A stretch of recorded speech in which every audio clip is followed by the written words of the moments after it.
ഞാൻ കുറച്ച് പേഴ്സണൽ കാര്യങ്ങൾ ചോദിക്കും. അമ്മ നിക്കണോണ്ട് പ്രശ്നമൊന്നുമില്ലല്ലോ? എന്ത് പേഴ്സണൽ? എന്റെ മോനെ എന്റെ മറച്ചു വെക്കാനായിട്ട് ഒന്നുമില്ല. നിങ്ങളുടെ കണ്ടീഷൻ കുറച്ച് മോശമാണ്. ഞാൻ ചോദിക്കുന്ന ചോദ്യങ്ങൾക്ക് കറക്റ്റ് ആയിട്ട് ഉത്തരം പറയണം. എന്നാലേ എനിക്ക് ചികിത്സ കറക്റ്റ് ആയിട്ട് ചെയ്യാൻ പറ്റുള്ളൂ. ശരി ഡോക്ടർ. രാത്രി എത്ര മണിയാവും കിടക്കുമ്പോ? ഉറങ്ങാൻ എങ്ങനെ പോയാലും പുലർച്ചെ 4 മണിയാവും ഡോക്ടർ. അമ്മ 9 മണിയായി, ഞാൻ ഉറങ്ങാൻ പോവാട്ടെ, എന്നെ ശല്യപ്പെടുത്തണ്ട. ആ ശരി മോനെ, ഉറങ്ങിക്കോ.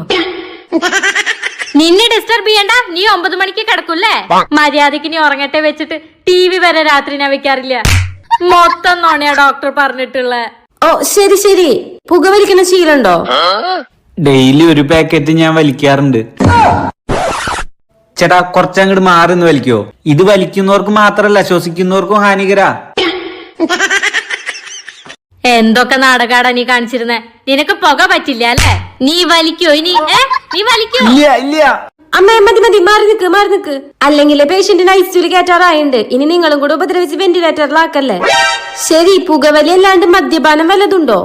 ഉണ്ട് മാഡം. എന്താ ഈ വഴി കൂടെ? ആ വഴിയല്ലേ എളുപ്പം? അമ്മ ആ വഴിയാ ബീവറേജ് ഉള്ളത്. അതിന്റെ സ്മെല്ല് എനിക്ക് ഇഷ്ടല്ല അമ്മ. നീ തീർന്നടാ, തീർന്നു. ഇന്നത്തോടെ നിന്റെ എല്ലാ രോഗം തീർത്തരാ. അമ്മയോടൊപ്പം ഡോക്ടറെ കാണാൻ വരരുതായിരുന്നു.